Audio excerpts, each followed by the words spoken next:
Hello everyone, welcome back to my YouTube channel. जैसे कि आपको पता है कि हम विलियम शेक्सपियर के प्लेस की समरी को डिस्कस कर रहे थे, तो आज की हमारी इस वीडियो में हम विलियम शेक्सपियर को पूरा कंप्लीट कर लेंगे। और ये सारी वीडियोस की मैंने प्लेलिस्ट बना दी है, आप वहाँ पे जाके सारी वीडियोस को चेक कर सकते हो। So let's get started. हमारा नेक्स्ट प्ले है ट्वेल्थ नाइट।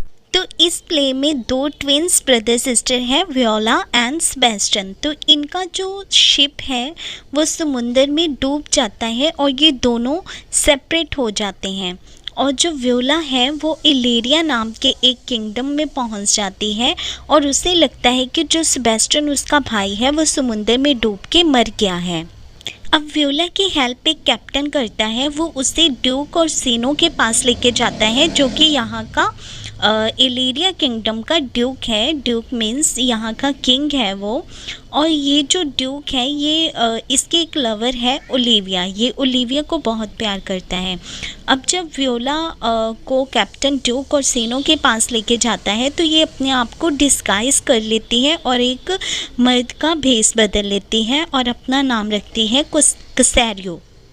अब जो वियोला है वो लड़के के भेष में बहुत ही सुंदर लग रही है, बिल्कुल एक चिकने लड़के की तरह। और जो ड्यूक है वो उसके काम से भी बहुत इम्प्रेस होता है, पर उसको लगता है कि वो एक लड़का है। इधर जो वियोला है वो उसको ड्यूक और सीनो से प्यार हो जाता है। पर जो ड्यूक और सीनो है वो ओलिविया से प्यार करता है, पर जो ओलिविया है वो उससे बात नहीं करती हुई, क्योंकि उसके भाई की अभी मौत हुई है। तो वो कहती है कि ना तो मैं अभी बात कर सकती हूँ और ना ही वो उससे शादी करने के लिए तैयार होती है।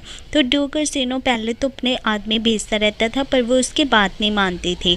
तो फिर जो ड्यूक और सीनो है ये वियोला को, जिसने अपना नाम कसेरियो रखा हुआ है, इसको ओलिविया के पास भेजता है मनाने के लिए। तो जब ये वियोला ओलिविया के पास आती है तो ओलिविया इसको देख के उसको लगता है कि ये एक मर्द है, एक लड़का है, तो उसको इससे प्यार हो जाता है।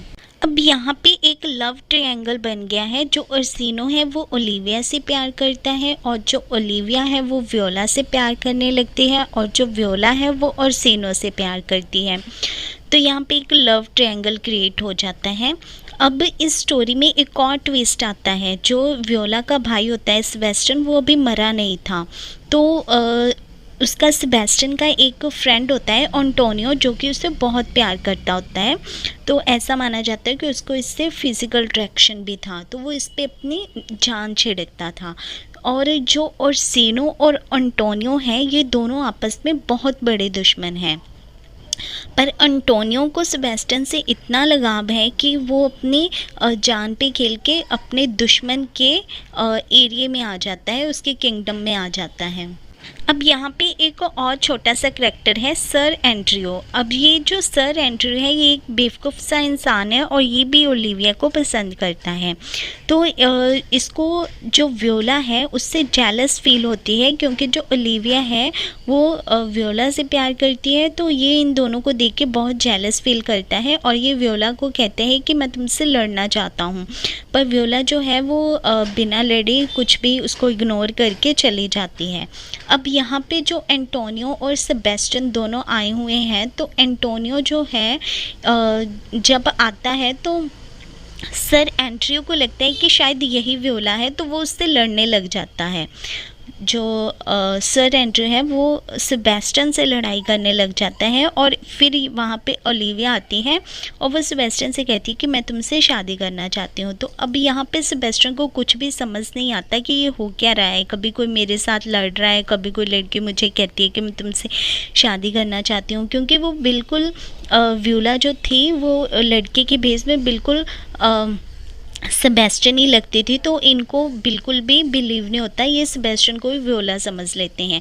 अब इधर जो एंटोनियो है उसको ड्यूक के जो आर्मी होती है वो अरेस्ट कर लेते हैं। अब एंटोनियो वियोला से कहता है कि तुम मुझे यहाँ से छुड़ाओ। उसको लगता है कि ये सेबेस्टियन है, पर वियोला जो है उस पर कुछ ध्यान नहीं देती। तो उसे लगता है कि इसने सेबेस्टियन ने मेरे साथ धोखा किया है। पर जब एंटोनियो सेबेस्टियन का नाम लेता है तो वो उसके कान खड़े हो जाते हैं अपने भाई का नाम सुन के। फिर उसे लगता है कि वो तो जिंदा है मेरा भाई।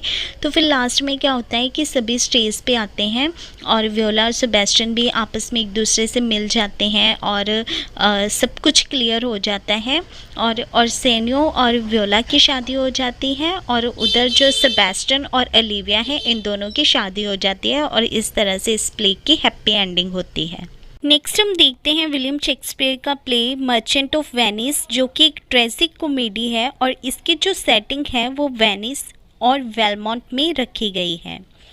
तो वेनिस में एक लड़का रहता है बसेनियो, जो कि है तो एक नोबल मैन, पर पैसे के मामले में उसका हाथ थोड़ा टाइट है। तो उसका एक दोस्त है एंटोनियो, जो कि बहुत पैसे वाला है। तो ये अपने दोस्त एंटोनियो से पैसे उधार मांगता है ताकि ये पोर्शिया को पटा सके वेलमोंट में जाके। जो पोर्शिया है वो वेलमोंट में रहती है अपनी एक नर्स नेरिसा के साथ। तो जो एंटोनियो है वो उससे कहता है कि मैंने अपना सारा पैसा समुंदर में लगा रखा है शिप्स के ऊपर, तो अभी तो मैं तुम्हें पैसे नहीं दे सकता, पर तुम कहीं से पैसे उधार ले लो, तो मेरे नाम से उधार ले लो और बाद में फिर मैं उसे चुका दूंगा। और इधर जो पोर्शिया बेलमोंट में रहती है, ये है तो बहुत रिच, पर इसके फादर एक विल सेट करके गए थे कि जो भी लड़का पोर्शिया से शादी करेगा उसे कुछ शर्तें पूरी करनी होंगी और उसे इन शर्तों के लिए एक पहेली सुलझानी होगी, जिसके लिए कि 3 कास्केट होंगे, एक गोल्ड का, एक सिल्वर का और एक लेड का। कास्केट मतलब 3 संदूक होंगे और उसमें से एक गोल्ड का होगा, एक सिल्वर का और एक लेड का। और सही कास्केट को उस लड़के को चुनना होगा और जो भी सही कास्केट को चुनेगा उसी के साथ पोर्शिया की शादी होगी। पर जितने भी लोग जो भी आता है यहाँ पे, कोई भी इस पहेली को सुलझा नहीं पाता, जिस करके पोर्शिया तो भी उम्मीद भी छोड़ चुकी होती है। वो अपनी नर्स के साथ बातें कर रही होती है कि कोई भी इस पहेली को सुलझा नहीं पा रहा, तो उसे अपनी शादी की उम्मीद भी टूट जाती है। अब इधर वेनिस में जो बसेनियो होता है वो एक आदमी को ढूंढ लेता है शाइलॉक को पैसे उधार लेने के लिए। तो पहले तो शाइलॉक मना करता है, पर बाद में वो मान जाता है और बहुत भारी ब्याज के ऊपर मानता है। तो एंटोनियो उसे बुरा भला कहता है कि तुम्हें शर्म आनी चाहिए इतना ब्याज लेते हुए। और ये जो शाइलॉक है ये एक ज्यूस मनी लेंडर है और ये ब्याज के ऊपर ही पैसे लेता है। तो फिर ये शाइलॉक कहता है कि ठीक है मैं ब्याज नहीं लूँगा, पर इसके लिए आपको मेरी एक शर्त माननी होगी कि 3 महीने से अगर एक भी दिन ज़्यादा हुआ तो मैं एंटोनियो के बॉडी में से 1 पाउंड मांस कहीं से भी लूँगा। अब एंटोनियो उसकी बात मान जाता है क्योंकि वो कॉन्फिडेंट होता है कि तब तक तो उसके जहाज़ वापस आ जाएंगे 3 महीने से पहले, तो वो उसके बात को मान लेते हैं। अब इधर बेलमोंट में तो पहेली सुलझाने का काम चल रहा होता है। तो अब प्रिंस ऑफ मोरक्को आते हैं पहेली सुलझाने के लिए और वो गोल्ड का कास्केट चूज़ कर लेते हैं, जो कि गलत कास्केट होता है। और फिर प्रिंस ऑफ अरागोन आते हैं जो कि सिल्वर का कास्केट चूज़ करते हैं और ये भी गलत होता है। तो इसके बाद जो बसेनियो है वो बेलमोंट में आता है बहुत सारे गिफ्ट लेके पोर्शिया के लिए। अब वो वहाँ पे जब रह रहा होता है तो धीरे धीरे ये दोनों एक दूसरे से प्यार करने लगते हैं और पोर्शिया भी अब चाहती है कि जो बसेनियो हुआ है वो गलत कास्केट को ना चूज़ करे, पर उसे लगता है कि इतने प्रिंस इस कास्केट को नहीं चूज़ कर पाए तो बसेनियो का कर पाएगा। पर जो बसेनियो है वो सही कास्केट को चूज़ कर लेता है, वो लेड का कास्केट चूज़ करता है जो कि सही होता है। तो अब पोर्शिया इसे एक रिंग देती है और इससे सगाई कर लेती है और इसको बोलती है कि इस रिंग को तुम अपने से कभी भी दूर मत करना। अब शाइलॉक की एक बेटी होती है जेसिका, जिसका कि एक लवर होता है लोरेंजो। अब जेसिका अपने फादर का बहुत सारा पैसा चुरा के लोरेंजो के साथ भाग जाती है। अब जो एंटोनियो है इसको भी एक बैड न्यूज़ मिलती है कि जो इसके जहाज़ थे जिन पर इसने पैसा लगाया था वो समुंदर में डूब गए हैं और इधर जो उधार चुकाने का टाइम है वो भी पूरा हो रहा था। अब शाइलॉक को जब अपनी बेटी जेसिका के बारे में पता चलता है तो अब ये गुस्से में एंटोनियो से 1 पाउंड मांस मांगेगा। अब इधर बेलमोंट में बेसानियो और पोर्शिया जब बहुत खुश होते हैं तो बेसानियो को एंटोनियो को फ़ोन आता है कि इधर शाइलॉक मेरा 1 पाउंड मांस मांग रहा है और तुम यहाँ पे आके अपने दोस्त की मदद करो। अब पोर्शिया को बेसानियो पे शक होता है कि कुछ तो प्रॉब्लम है और फिर वो उससे बहुत सारे पैसे भी देती है कि जाके शाइलॉक का उधार चुका दो। और जब बेसानियो आता है वहाँ पे तो जो शाइलॉक है वो कोर्ट में ड्यूक के सामने इस केस को लेके जाता है कि मुझे तो एंटोनियो का 1 पाउंड मांस ही चाहिए। तो जो बेसानियो है उसे 3 गुना ज़्यादा ब्याज देने पे भी मानता है, पर शाइलॉक नहीं मानता। वो तो कहते हैं कि मुझे तो 1 पाउंड मांस ही चाहिए। तो जो पोर्शिया और उसकी नर्स है वो डिस्गाइज पोजीशन में आती हैं एक लॉयर बन के। जो पोर्शिया है उसने एक लॉयर का भेस बदला होता है और वो आके कहती है कि जो शाइलॉक है इससे कोई हक नहीं है कि ये किसी वेनिस सिटी के सिटीज़न की खून की एक बूंद भी बहा सके। इसके बल्कि इसकी तो सारी जायदाद को भी जब्त करना चाहिए और आधी जायदाद जो है वो एंटोनियो को मिले और आधी जो है वो इस किंगडम को मिले। और वो शाइलॉक को ऐसी ऐसी बातें बोल के गिल्टी फील करवा देती है। अब एंटोनियो और ड्यूक कहते हैं कि नहीं, इसकी जायदाद तो हमें नहीं लेनी चाहिए, पर जो शाइलॉक होता है उसको अब गिल्टी फील होती है। तो जो पोर्शिया है वो कहती है कि इसकी आधी जायदाद जो है वो इसकी बेटी जेसिका को मिलनी चाहिए। अब जब एंटोनियो बच जाता है, उसकी जान जो है वो लॉयर बचा लेता है, तो बेसानियो उससे जाके उसे पैसे ऑफ़र करता है। पर जो पोर्शिया है वो उसे कहती है कि नहीं, मुझे तो ये रिंग चाहिए। तो वो पहले तो रिंग देने से हिचकिचाता है क्योंकि वो सिर्फ पोर्शिया ने दी होती है और वो इसको एक लॉयर समझ रहा होता है। तो जो एंटोनियो होता है कि वो कहता है कि तुम इसको रिंग दे दो क्योंकि इसने तुम्हारे दोस्त की जान बचाई है। तो जो बेसानियो है वो उसको रिंग दे देता है। फिर जब ये वापस बेलमोंट में जाते हैं तो पोर्शिया इसे तंग करती है कि तुमने मेरी रिंग को गुम कर दिया। अब बाद में फिर ये सब कुछ क्लियर होता है कि पोर्शिया कहती है कि वो हम ही थे जिन्होंने लॉयर का भेस बदला हुआ था और तुम्हारी रिंग मेरे पास ही है, और फिर सभी खुश होते हैं। और जो पोर्शिया की नर्स होती है नेरेसा, उसकी शादी भी जो बेसानियो का दोस्त होता है ग्राटेनियो उसके साथ हो जाती है। नेक्स्ट प्ले हम विलियम शेक्सपियर का देखते हैं मेजर फॉर मेजर, जिसका थीम है जस्टिस और मर्सी के ऊपर बेस्ड है। इस स्टोरी में जो प्रोटेगोनिस्ट है वो है ड्यूक ऑफ वियना, जो कि थोड़ी देर के लिए सिटी से बाहर जाता है ताकि ये ऑब्जर्व कर सके कि उसका जो डिप्टी एंजेलो है वो सिटी को कैसे मेंटेन करता है, कैसे लोगों को कायम रखता है।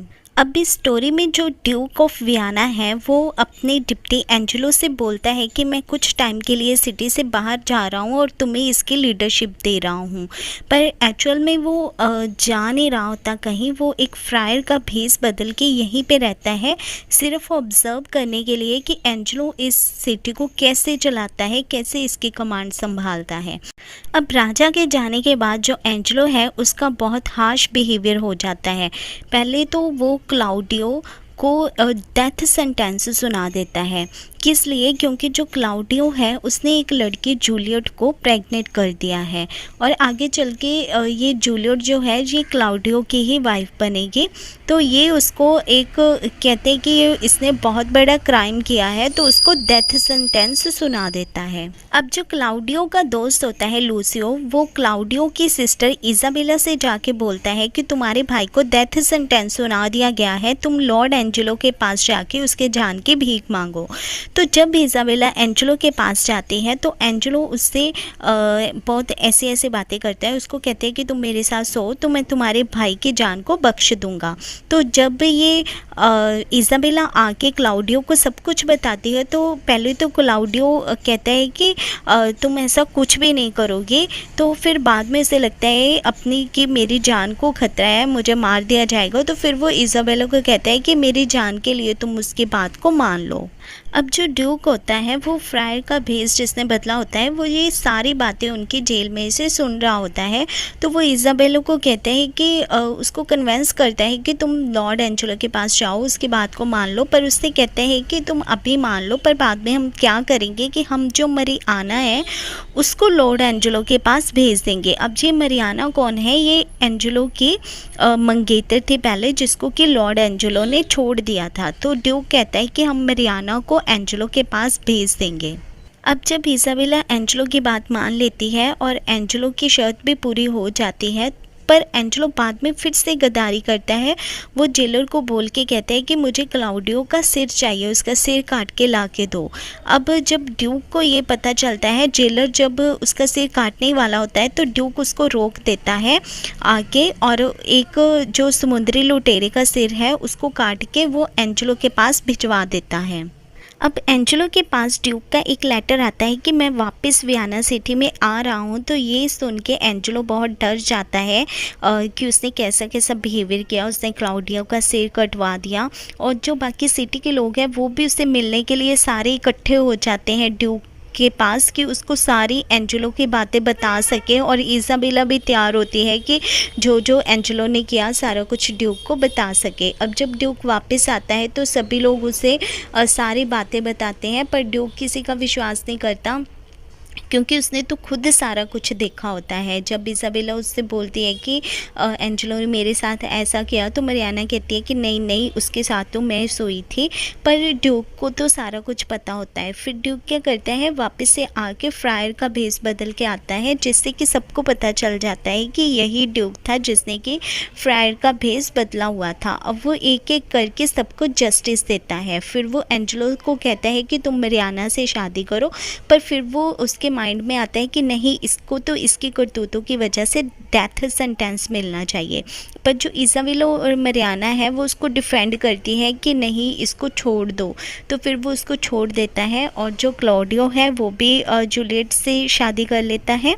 और ड्यूक लूसियो को भी बोलता है कि तुम्हें जिससे शादी करनी है कर लो। और इसमें जो इज़ाबेला है उसको पहले नन बनना होता है, पर फिर अब ड्यूक उसको भी शादी के लिए ऑफ़र करता है कि अच्छी बात है, तुम धार्मिक लेडी बनने जा रही हो, पर मैं तुम्हें शादी के लिए ऑफ़र कर रहा हूँ। अगर तुम मेरे से शादी करना चाहती हो तो तुम कर सकती हो। तो इसके साथ ही स्टोरी की हैप्पी एंडिंग हो जाती है। नेक्स्ट स्टोरी हम देखते हैं विलियम शेक्सपियर की टू जेंटलमैन ऑफ वेरोना। इसमें वैलेंटाइन और प्रोटियस का सेंटिमेंटल रोमांस दिखाया गया है। और ये स्टोरी है दो सिंसियर और सेल्फलेस यंग बॉयज़ की, जो कि लाइफ के हार्डशिप को फेस करते हैं क्योंकि उनकी जो सिस्टर है वो ट्यूबरक्लोसिस से सफ़र कर रही है, और वो उसके ट्रीटमेंट के लिए जो हार्डशिप फेस करते हैं उसके ऊपर ये स्टोरी बेस्ड है।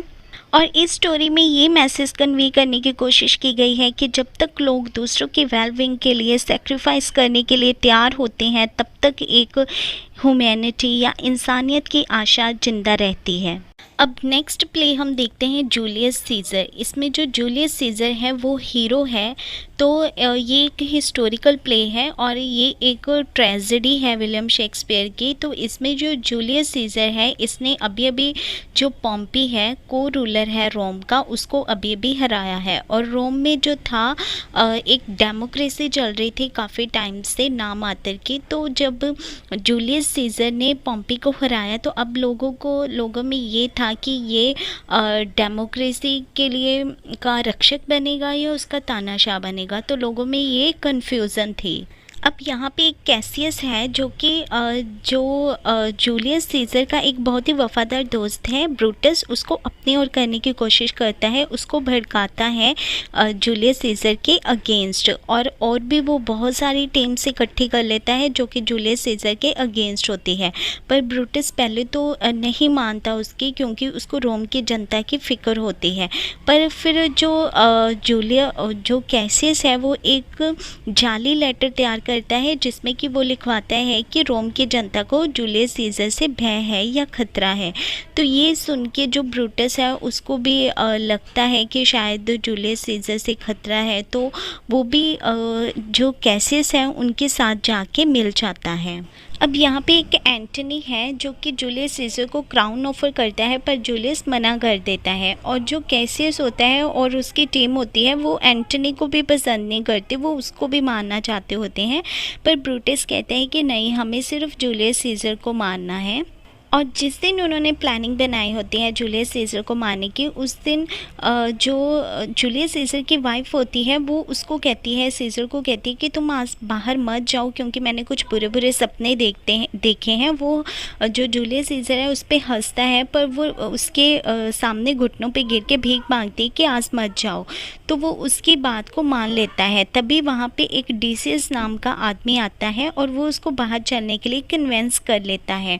और उसको जूलियस सीज़र कहते हैं कि आज मैं नहीं जाऊँगा, मेरी पत्नी ने मुझे मना किया है। पर वो उसको बोलता है कि लोग क्या सोचेंगे कि मतलब जो जूलियस सीज़र है वो अपनी पत्नी की बात मान के अंदर बैठा है। तो उसके अंदर के मर्द को जगाता है, तो वो भी उसके साथ चलने के लिए तैयार हो जाता है। और जब वो बाहर जाता है तो जो कैसियस, ब्रूटस सारे होते हैं वो मिलके उसको मार देते हैं। और जब जूलियस सीज़र देखता है कि उसके इतने वफ़ादार ब्रूटस ने भी उसको मिलके साथ में मारा है, तो वो एक वर्ड बोलता है मरते टाइम, एट टू ब्रूटे, और इसके साथ ही वो मर जाता है। अब ये जितने भी मर्डर होते हैं इनको एक भय आता है, डर आता है कि कहीं जो रोम की जनता है उनके ऊपर भड़क ना जाए। फिर ये सारे जो रोम की जनता होती है उनके आगे इकट्ठे होते हैं स्पीच देने के लिए। पहले तो ब्रूटस स्पीच देता है कि देखो जो भी हुआ है इसकी ज़रूरत थी रोम की जनता को।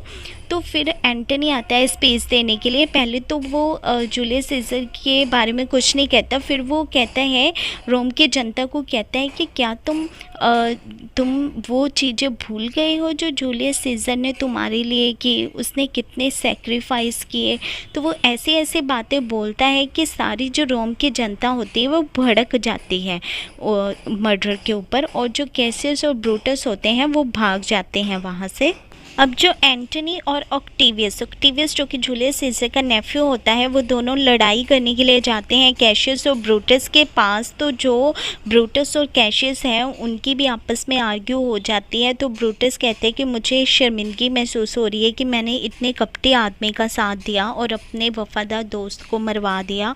तो फिर वो जो ब्रूटस है वो भी सुसाइड कर लेता है। और जब कैशियस को पता चलता है कि अब उसके साथ वाले सारे मर गए हैं, तो वो भी पकड़े जाने के डर से सुसाइड कर लेता है। तो इस तरह से स्टोरी का ट्रेजिक एंड होता है। अब लास्ट प्ले देखते हैं हम विलियम शेक्सपियर का Troilus and Cressida.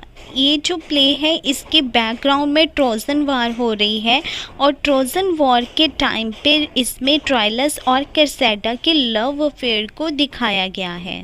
So this is all about Shakespeare's life, biography and his works. So if you like my video, please subscribe my channel and also share it with your friends. Thanks. Have a nice day.